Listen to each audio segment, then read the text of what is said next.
review of Raw from Monday night on USA Now on the John and Wai Take the Mic. It's Review of Raw. I'm John Pollock along with Wai Ting, and it's time to review Raw from Monday night coming out of WrestleMania, the Star Edition. The Star Edition, yes, also known as 32. Yes. If the Star was what represented WrestleMania, what symbol represented Monday the night after? Because the stars all went home. Okay. I don't know, maybe a circle? Something that has no points? A treadmill running in place. Mm-hmm. There is lots to discuss, so I'm not going to jibber-jabber. The show started off with Michael Cole stating, WrestleMania hangover?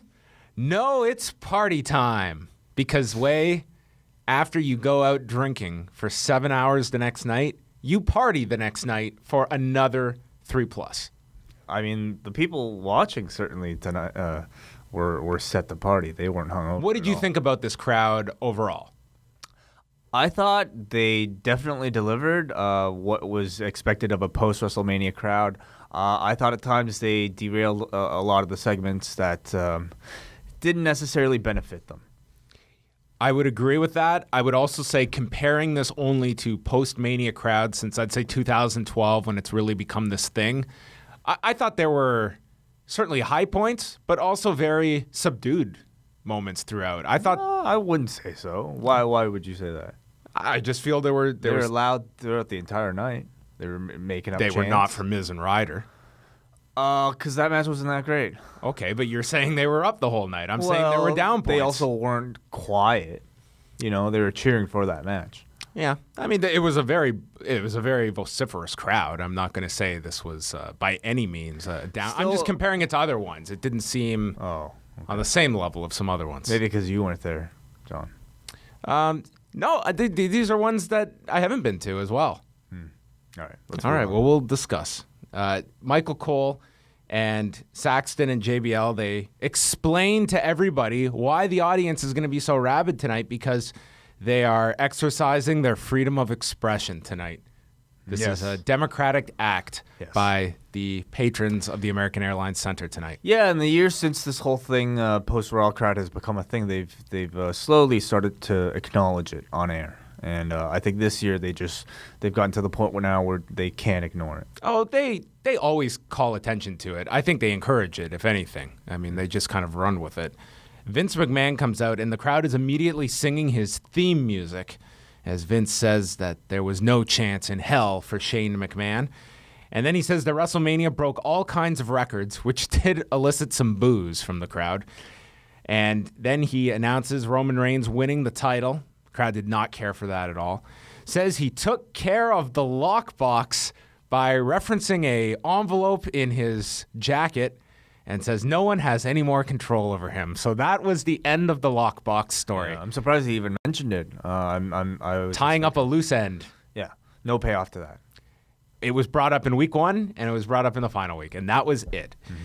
And he says he enjoyed watching The Undertaker beat up Shane on Sunday and then never realized how much it meant to Shane to win control of Raw until he got to the top of the cell and jumped off, and he promised tonight will be a Raw you'll never forget. And as he goes to exit, Shane doesn't walk out. He, vibrates out of the back and just moves at the slowest pace imaginable. I mean, Iron Sheik would have been faster coming out here. I was surprised he walked out at all. I was surprised he even appeared.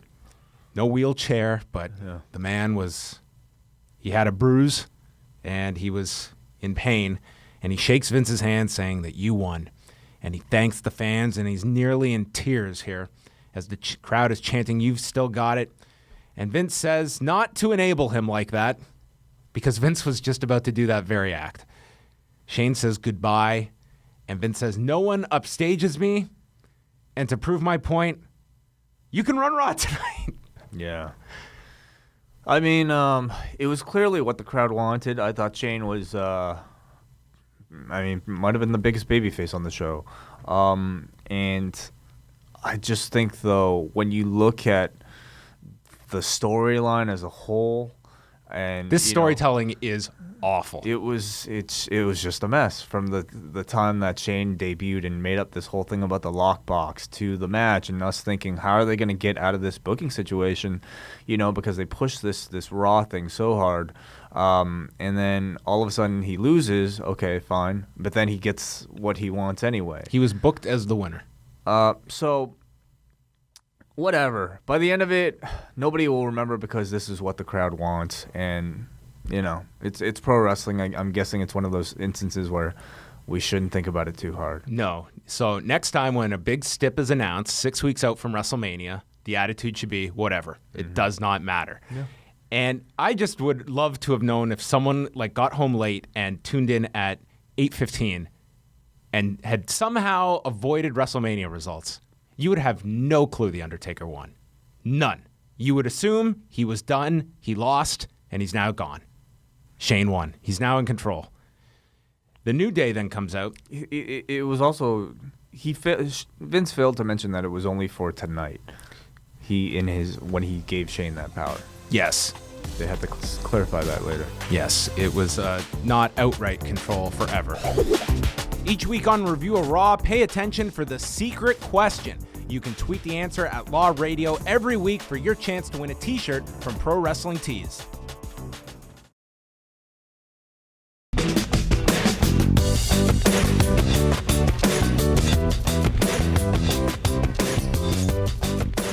So the New Day comes out, and there's a big reaction. They're all singing for them. Big E asks if things went according to plan last night, and the fans boo. And Big E says, I know. And he mentions Xavier Woods being stunned, and Xavier admits it was his fault that he was stunned by Austin, but it was lit. And he holds up a giant Booty-O, starts humming the Circle of Life, and the crowd chants along and calls them the WWE World Tag Team Champions. So the New Day, incredibly popular to this crowd. Mm-hmm. And they were taking on King Barrett and Sheamus for the tag titles. This actually made sense that they got a title match coming out of their win at WrestleMania.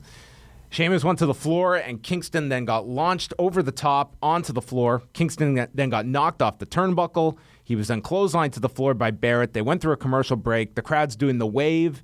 Big E comes in with a pair of belly-to-belly suplexes to Barrett, mid-ring splash, then tags in Kofi, hits the assisted big ending, and Kofi pins Barrett. And the New Day makes their way to the back, and Sheamus gets on the microphone saying he is sick and tired, and that they should be destroying everyone as the League of Nations. The crowd is chanting, how you doing?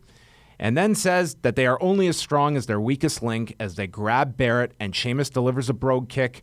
The crowd sings goodbye, which this may be for Barrett, and then the lights go out, and the Wyatt family appears, attacking the League of Nations as the fans are singing The Whole World in His Hands, and it ends with a Sister Abigail delivered to Sheamus and the chant of thank you, Wyatts, who are now babyfaces. Yeah, I think just like that, or at least for this feud.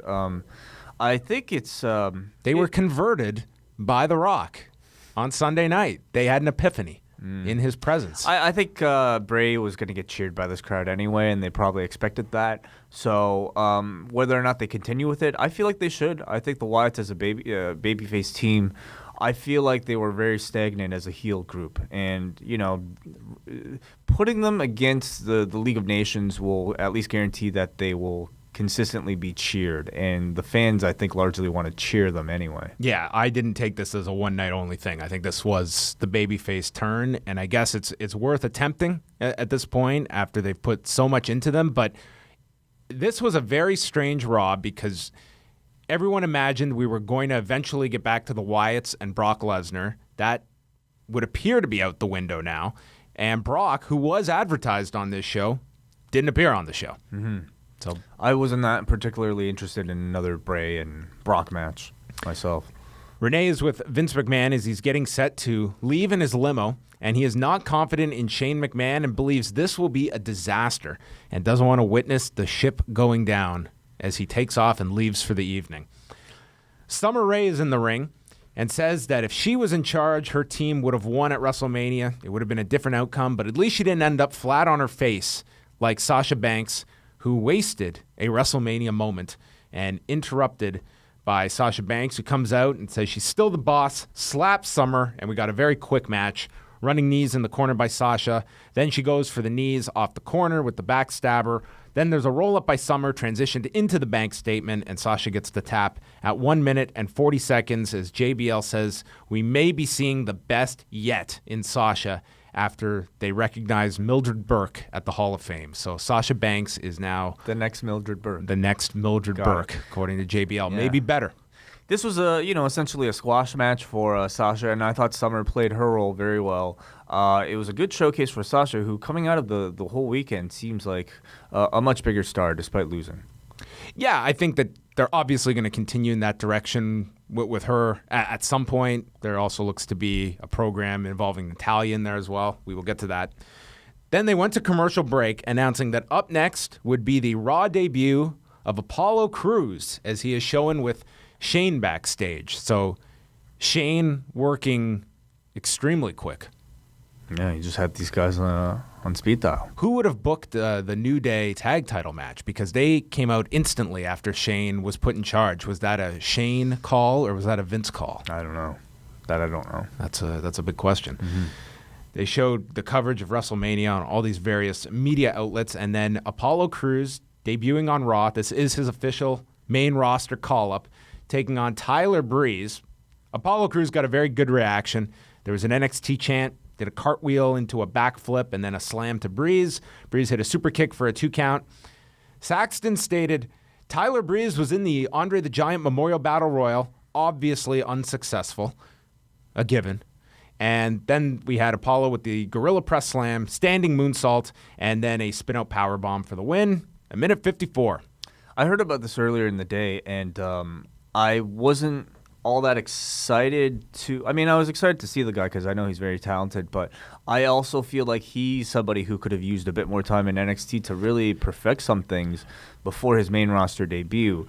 But nonetheless, I mean, you just get him out there and do all these big, impressive moves on a smaller guy like Breeze. He's going to look very good, and I think he really impressed tonight, at least in ring. He's very similar to the guy that was called up last year after Mania in Neville, who this guy's going to get over in the ring more so than on the microphone with his personality. The big benefit, of course, is that he has a way better look than Neville. He's way bigger than Neville. Absolutely. So they will give him a lot of leeway. They showed Roman Reigns and Charlotte, who were on the Today Show on NBC, so they had to fly to New York overnight and then get on a plane and come back to Dallas for Raw. They're champions. They are the champions. Log on to FightNetwork.com daily for podcasts from Live Audio Wrestling covering the entire industry on a daily basis.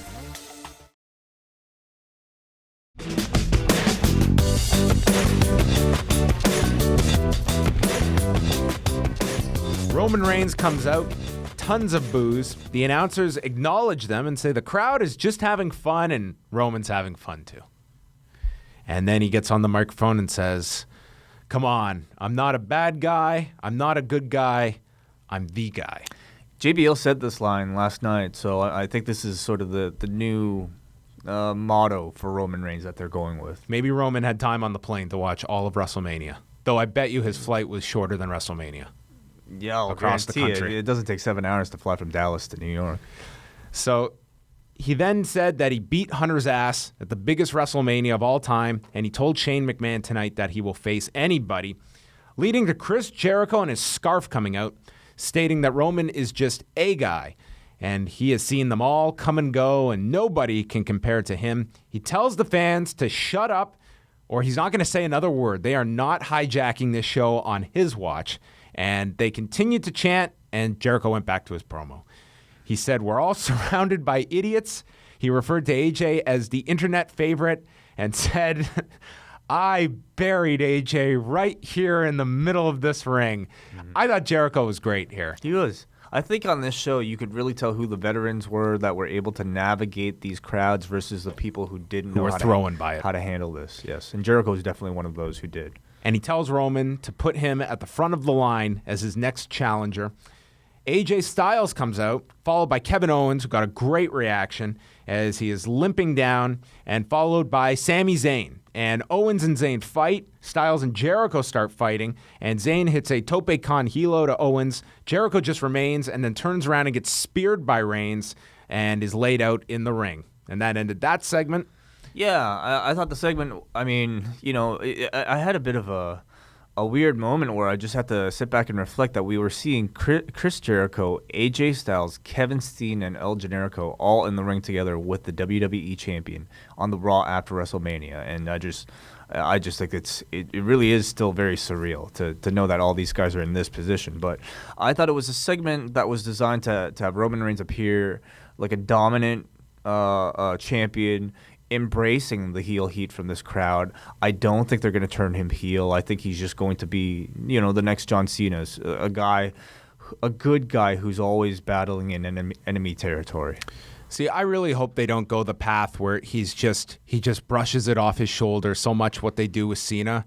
I would like this guy to actually have an edge towards the crowd and be annoyed at them and not have to. But that's a heel thing to do, to be annoyed. A good guy would just brush it off. I think just him just constantly just smiling and not caring, I think that's not going to do any wonders for this guy. Reigns is backstage, and then Shane walks up to him and announces that tonight's main event will be a fatal four-way involving Jericho, Zayn, Owens, and Styles, and then the winner will get the next title shot against Roman Reigns. They recap the Andre the Giant Memorial Battle Royal, including Shaq's involvement, and Baron Corbin then comes out. He poses next to the trophy and gets the microphone and says, "For those of you that don't know me, I don't care. The trophy is all that matters, and he broke dreams to get here." He also threw in a line about the end of days coming, and I thought it was, for a first promo, I thought he sounded fine, and he sounded actually quite good even. But it did sound scripted, but I think for a first promo he did well. So his first opponent on Raw was Dolph Ziggler, who came down, and he's knocked down to the floor. They go through a commercial break, come back. The crowd is chanting, "You sold out." They were chanting it at there's some beach ball being thrown in the crowd, and I think security took it away, and that's what led to some of those chants. Then there was a splash by Ziggler in the corner. Super kick gets blocked, and then he hits a knee and a famouser for a 2 count. Corbin then catches him and hits the deep 6, gets a 2 count, and then Ziggler is knocked into the crowd. Corbin goes after him, attacking him in the crowd, and they get counted out as Corbin yells at referee Derek Moore. And then they fight on the floor, and he hits the end of days on the floor to Ziggler, leaving him laying. And I assume his first program is Ziggler.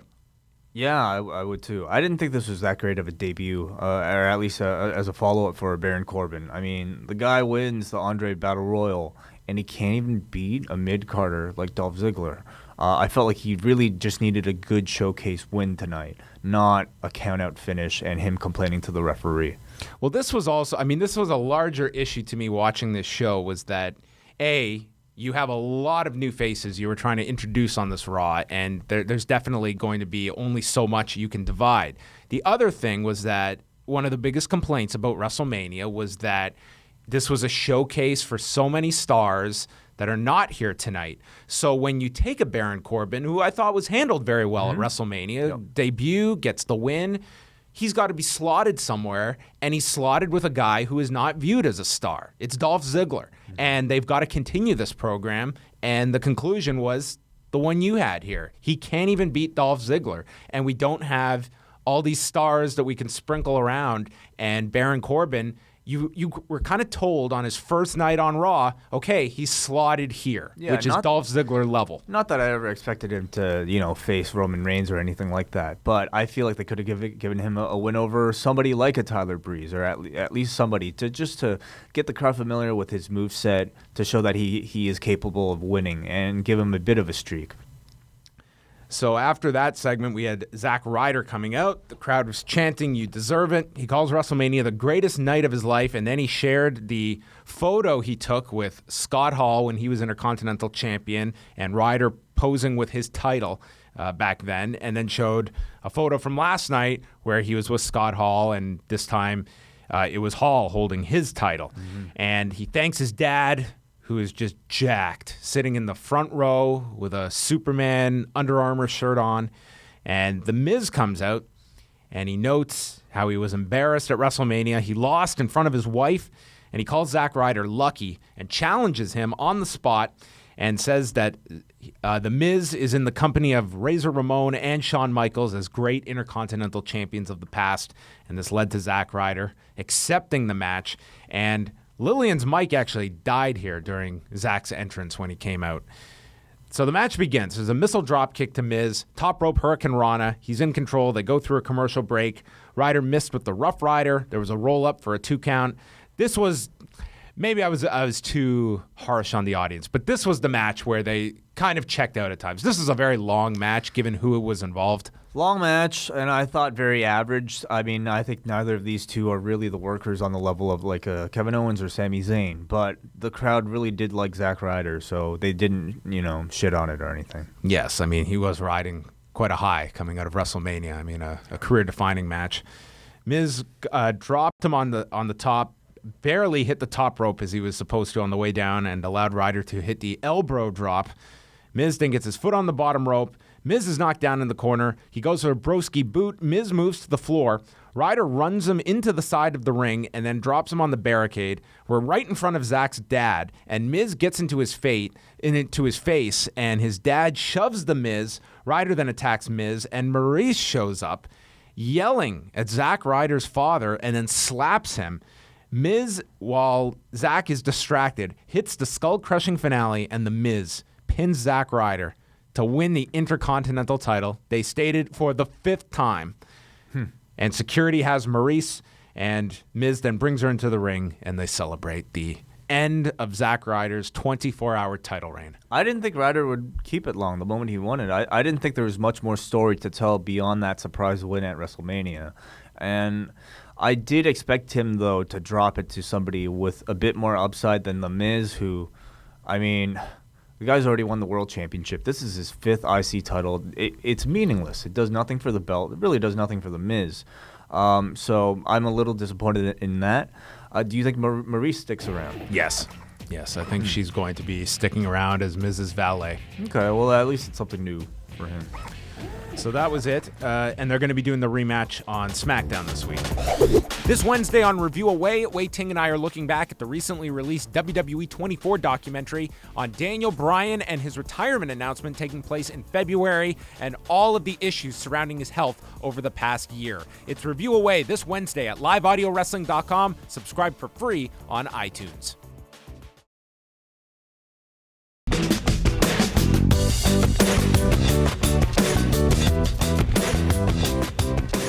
Renee was backstage with Kevin Owens. He said that Sami Zayn robbed him of the Intercontinental title, but said he is on to bigger and better things. And Shane has put him in this 4-way. He's going to win. He's going to destroy the Roman Empire, win the title, and tonight the road to KO Mania 2 begins. I guess to peak in Orlando next year. Then they announce another appearance on SmackDown, the Vaudevillains. Yeah. I assume are also coming up. Yeah. Is this too many people coming up all at once? Well, I mean, they're tag teams, and I guess I don't think the Vaudevillains are ever going to, be changing any. I imagine the Vaudevillains quickly feuding with the new Primo and Epico flower sniffing team. Basically, I mean, this is just a mid-card team. I don't, for somebody like the Vaudevillains, I don't think it's too much. I think they're just really there to be fresh faces.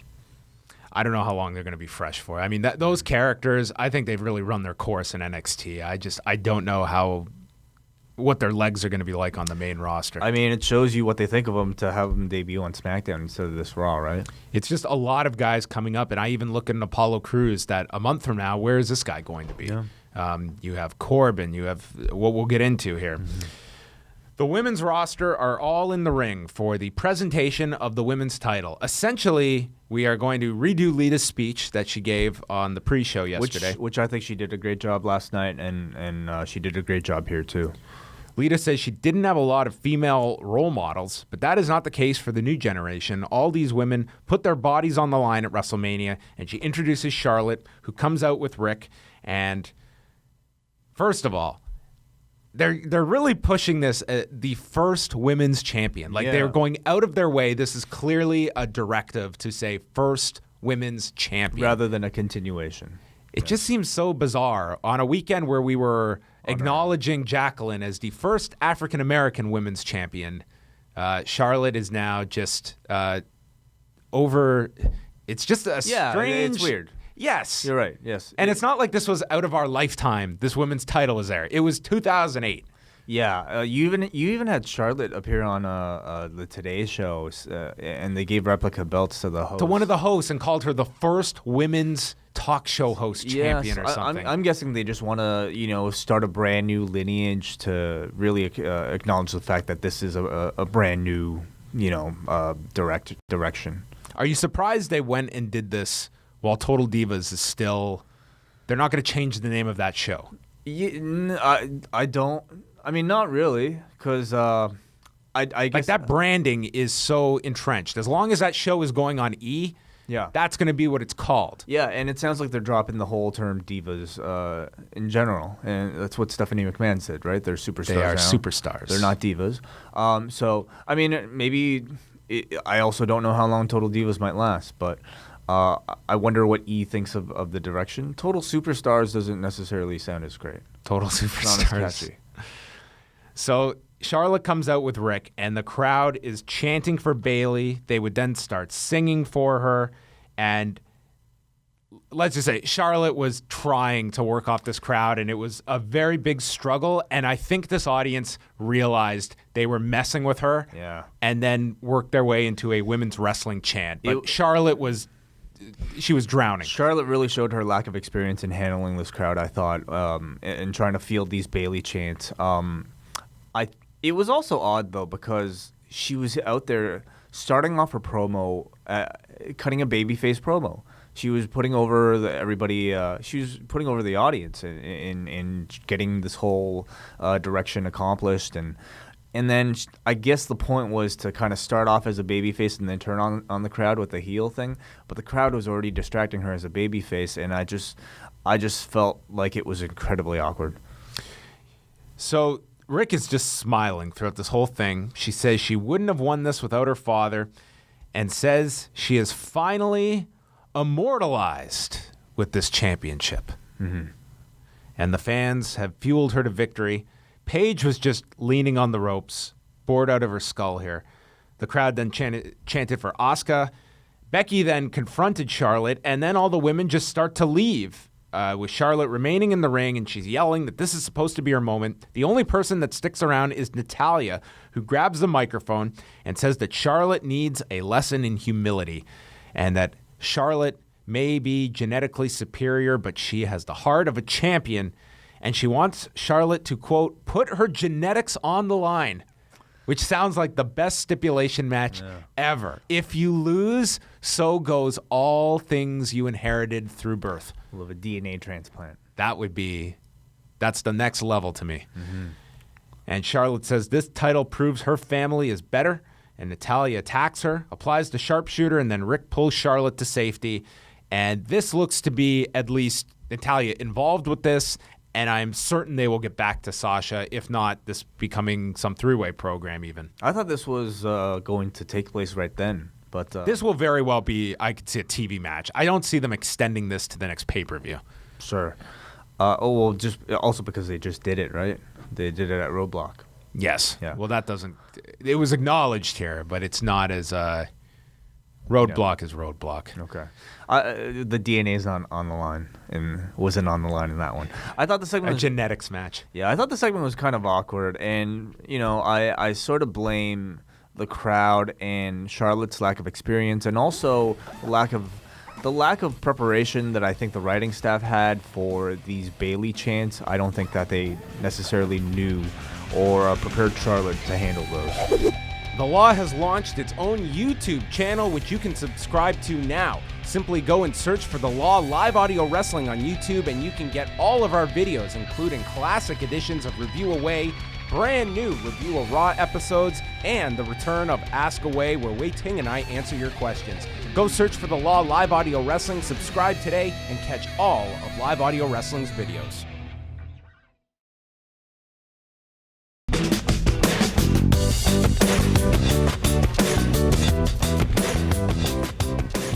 Renee's with AJ Styles backstage and says that there's a feeling of change because Shane is now running Raw after that triumphant loss. Shane didn't make many appearances on this show. No, for something where I thought Vince leaving, that this was going to be this Raw with all of the, like there were some new faces, but this didn't feel like this gigantic change. And the total afterthought. Maybe that was by design. Because I thought this whole thing was to lead to something so catastrophic occurring that there's a showdown with Shane and Triple H next week, or at the very least Shane and Vince next week. Yeah. And here we saw him in some backstage skits, and that was it. Like, this was a fine Raw, but it just, to me, it didn't really serve the A storyline of Shane taking over Raw, and you just pray that this guy is going to be the savior permanently. Yeah. So Renee speaks with AJ. He says he didn't come here to lose and then just fade away. Tonight is the start of a new era. As we just play... Well, tonight is the start of a new era, and the era is phenomenal. Yes. These just really you've got to force feed that term into everything. Promos are just so corny. I know they need to sell T-shirts and whatever. Yes, his nickname is phenomenal. He was able to. He probably uses that word in his daily life at the end of every sentence. Yes, I get it. But it just too much. It really caught up to me in this promo that. Like this Raw, if they still did call all their episode titles by name, this should be the chloroform edition because this just wiped out everything from last night. Outside of Roman Reigns, tell me one result on Sunday's show that had like this giant impact of any sort. The impacts are minimal in that, okay, the League of Nations won, and therefore they got a title match today. And lost the title match. But Ryder won his title, and he lost the title. Yeah, but did it feel, like in hindsight, did WrestleMania feel like a season finale? Not necessarily. I don't know. I guess it still kind of remains to be seen. Like it just felt you build everything up for your big show, and I think when you maximize everything, there are repercussions coming out of that show that shows why this was the big show. And I can't say I really saw all of that. The number one feud match going into WrestleMania was Taker and Shane. And this thing, it was as if the finish, it could not have been more ignored than it was on Monday. Then we had the Los Matadores vignette. They are now unmasked. They are also now Puerto Ricans again. And their team name, they didn't really say it, but this was almost like a Puerto Rico travel ad. Yeah, this was a travel ad where they were smelling flowers and hibiscus. said, this smells better than where you live, and to come visit Puerto Rico, the shining star of the Caribbean. So, new gimmick for these guys. Yes, mid-card, nothing. The Usos took on the Dudley Boyz, and this was going to be a tables match. They fought on the floor to start. Bubba did the Stan Hansen hook'em horns, and then we got the headbutt to Jimmy, delivered by Devon. They call for the tables, but Bubba that just says, screw you to the audience. The Usos come back. They hit dives to them on the floor. They go through a break. The crowd is chanting Nakamura. Then Jay super kicks Bubba, and Bubba staggers on his feet and then lands on the table in the most awful, like, choreographed way. That's just, oh, man, I'm going to spin and turn and land on this table. I was like, this could not look more unnatural than the way Bubba got himself onto this table. Then the crowd starts singing for Chad Gable and Jason Jordan. Michael Cole says the crowd's chanting for the table. Chad Table. I love it. Oh, that's the name of the show, by the way. The tables are then lined up in the ring. There were super kicks by the Usos. The Dudleys go to the floor. The Usos hit flying clotheslines off the barricade, which led to a very mild Hardy's chant. Then Bubba and Devon are placed on the tables. The Dudleys move, and the Usos come off the top with splashes through the table. The bell rings. And the timekeeper, not realizing the offensive nature to end a tables match, rings the bell.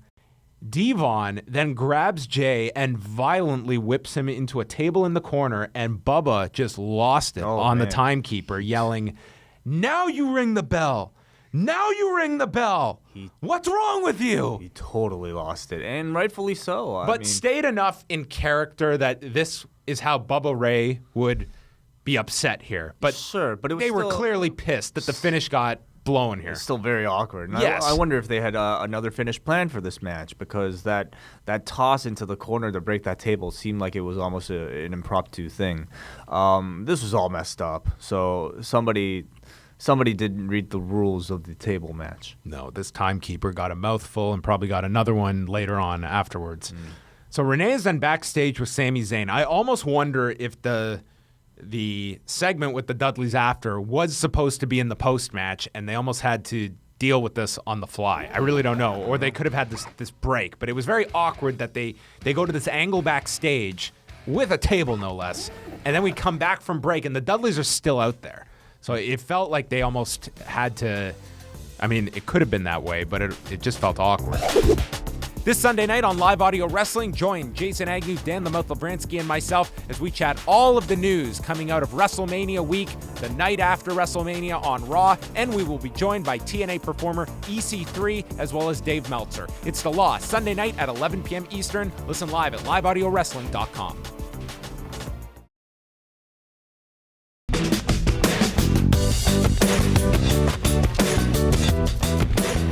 So Sami Zayn's backstage. He says he was underground for 14 years until he got here, and tonight is bigger than WrestleMania because it could set the course for the rest of his career. He needs to win to prove he belongs and be in main events and prove he can be champion.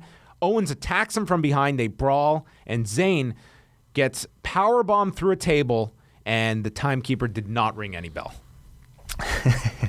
But I thought this was a very good promo from Sami Zayn. It was really good. I think he's got that same likable quality of somebody like a Daniel Bryan, who, he's just so genuine when he talks. A lot of people feel like he could be injured, legit, or at least thought he might have injured himself on that plancha in the first segment. What's the story with him? I think this was I know for a fact Cesaro was always scheduled for that. So I think this was just the angle for Owens to take him out, and that's going to be your feud. And yeah, Cesaro was, I had heard all day that Cesaro was coming back in the main event, and that was just the spot for him. So this just felt like an angle to me. The Dudleys are ringside, arguing with fans. When Enzo and Big Cass's music plays, they come out, very big reaction here, and they just march past the Dudleys on the aisleway. Byron says they aren't politically correct. Get ready, censors. And Big Cass was showing off the big tan. I think him and Shane found the same spot over the last week. Yeah, and also the big bottle of tanning oil. Well, that's an essential way for a debut. The whole crowd's chanting, "How you doing?" And then Enzo does his promo. The crowd is singing along for his opening lines, and the Dudleys just look on. Enzo says, "I'm a smack talker Skywalker, and I've got a Mike Saber for a hater," and then calls the Dudleys haters and says hate is love disguised by jealousy, and calls them ugly as hell. How ugly way? They are so ugly that their tears run down the back of their heads to avoid their face. And Enzo has the gift of gab and the gift of jab, and he will put Devon's lazy eye back to work before moving on to his next target and saying, "Listen up, bub," and tells him to fall back like your hairline, and he will drop him like a deuce. And the crowd is doing the soccer chant for them. The Seven Nation Army chant. Yes, and challenging them to do something about it. They charge the ring, bail before entering to confront them, and Cass calls them soft, spelling it out with the audience. I thought Enzo showed so much personality here in this. Yeah. I thought this was a promo that did not in any way feel like your typical WWE promos. I thought these two couldn't have come out better, because this was not about showcasing anything in the ring. It was about getting these personalities across, which is their strongest suit. I mean, they're talking. Enzo's talking is the key to this act, and I thought they did a great job here. I thought they couldn't have had a better debut. I thought this was really perfect on all levels. I thought Enzo just came across so well, so much charisma, so hilarious, and I think it's not going to take much for these two to really connect with this audience and make that transition. And to do it in front of this crowd, I thought it was perfect. You know, this crowd really treated these two like superstars, chanting along to everything, all the catchphrases. And to pair them with the Dudleys, not only pairing them with the Dudleys, but to have Enzo and Cass get the better of the Dudleys verbally, I thought immediately put them up at that level. So this was, I mean, really, this should have been the way you handled The Rock, Stone Cold Steve Austin, Mick Foley, Shawn Michaels' appearances at WrestleMania, is to get your new guys up at that same level, or at least near it, not way below. But this was actually perhaps the best debut all weekend. Yeah, these guys, I thought they were great. I think working with the Dudleys will be great. All the focus was on them. I thought that just the facials of Bubba and Devon, they like sold for them. I thought it was really well done with these two. Where was Carmella? No Carmella. I imagine she's not part of the call-up. So I think it's just the two of them coming up. The Miz and Zack Ryder, this is where they announced the rematch will happen Thursday on SmackDown. And next week, Raw from the Staples Center, Dr. Phil is coming. We're back to guest This host. could be an awful Vince Shane sit-down segment. Okay. So then we had the four colliding here. It was The main event. Yeah, the four stars: Rock, Austin, Michaels, and Foley. AJ Styles, Kevin Owens, and Jericho came out, and then they announced that Sami Zayn was injured and cannot compete tonight, but someone will take his spot, and out comes Cesaro. Yeah, and they, Lillian mentioned how it was Shane that kind of made that direction. And I thought just to maybe give Shane a bit more, sort of a push. Wait a minute. Shane obviously had the ability to book Cesaro on this show, and he didn't until Sami Zayn got injured. Yeah. So Zayn came out and deserved the spot more than Cesaro. So he couldn't find a spot for Cesaro on tonight's show? I guess not. But I really feel like they should have had Shane come out to actually make the announcement and introduction. I agree. Yeah. I agree with that. So Cesaro came out as if he was low-key at Wrestle Kingdom 7. I was hoping he would wrestle in the suit. But in fact, he tore the suit off. Tear off suits, making a comeback. I know. Between The Rock's pants and with his shades as well. So he came out. Slimmed down, wouldn't you say? Yeah, a little bit. Yeah. Cesaro and Styles started, and the crowd was just buzzing for these two interacting. It was as if there was this incredible combination that they didn't even fathom part of this match. And this four-way, I mean, quite the interesting combination of four guys here. It was a four-way that was definitely booked for this crowd, I mean, all these guys that I think are just internet darlings. And, I figured Zayn being out of it, they would replace him with somebody less likable. But, I mean, they found somebody perhaps even more likable for this internet audience. I thought this match was better than everything, maybe with the exception of the ladder match at WrestleMania. Yeah. This match was excellent. Jericho and Styles fought on the turnbuckle. Styles was called a stupid man. Owens came to assist, and then Cesaro came underneath all three for a big Tower of Doom. There was a fan in the front row with a sign that read, "I'm a Hulk Hogan guy." Styles hit a springboard 450 to Jericho, which will soon be the phenomenal 450, I'm sure. Cesaro saves. Then Cesaro did the uppercut express to Owens and Styles in opposite corners, then placed Jericho in the third. Just a great spot. Great spot. And I thought Cesaro had plenty of shots. Where will this guy be in 2 months' way? I don't even want to think of it. Just let me enjoy this, okay?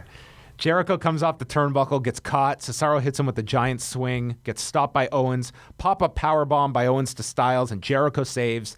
Then Jericho applies the walls to Cesaro, and he is able to work out of the walls, reverses it into a sharpshooter, and then Styles breaks it up. It just almost, unfortunately, reminded me of Shane's attempt at reversing the triangle into the sharpshooter from last night. Oh, my God, you're right. I've erased that. This is obviously way better. Owens got knocked to the floor. Code breakers delivered to Styles. He kicks out, rolls through, and then he hits the Styles Clash and pins Jericho. So this was almost like we were going in reverse, where 48 or 24 hours later, Styles is able to kick out of the code breaker, and Jericho is not able to kick out of the Styles Clash. I suppose that was the reason why Jericho beat him last night, was maybe for this pinfall in return. I just 50-50 at its finest. And also at WrestleMania, like that really should be the end. You know what I mean? Instead, it felt like WrestleMania was almost a bit of a setup for Raw. But the match was just great, just so good. Well, there's so much wrong with you saying WrestleMania was the setup for Raw, and I can tell you, like Styles is like he is Reigns' opponent. I don't think they are going back to Jericho Styles, at least not immediately. So why Jericho won that now? I'm really puzzled by it. I'm sure they'll do a match on TV, and Styles should beat him on TV. But to me, anyway. I think WrestleMania comes down to the booking was really weird. Right. So Styles wins this 16-46, and using the Styles Clash. With the Styles Clash, and he is the number one contender. And for all the complaints about the Styles Clash, I mean, it is good he has alternate finish. You're working with Roman Reigns, the Styles Clash is out the window. Yeah. So Or Braun Strowman. they really quickly went off the air after Styles won this, and maybe more notable, no Brock, who was advertised, no Ambrose, no Hunter, which is expected, no Stephanie, no Undertaker, and of course, none of the big guys that all were prominently featured. Yeah. But Brock was a surprise. No Cena. No Cena as well. Yes. So there you go. But now, I thought a really good show regardless. I liked Raw. Yeah. I liked it a lot. 4-Way was awesome. They introduced a lot of people. Enzo and Big Cass, a great debut, and you do have some post-WrestleMania direction. But I will say there was a feeling tonight, Way, that it was like you saw the big stars, and now their work is cut out for them. For the people that really did not come off as stars, now they are carrying the load. This week still at least feels a little special for me. I think next week is, maybe in LA. You do have Dr. Phil, though, so perhaps that'll make up for it. He'll make sense of it all. All right, that wraps it up for us. You can catch Review of Raw every Tuesday here on Fight Network, and for the rest of this show, go download it at liveaudiowrestling.com. He's Wei Ting, I'm John Pollock, and this has been Review of Raw.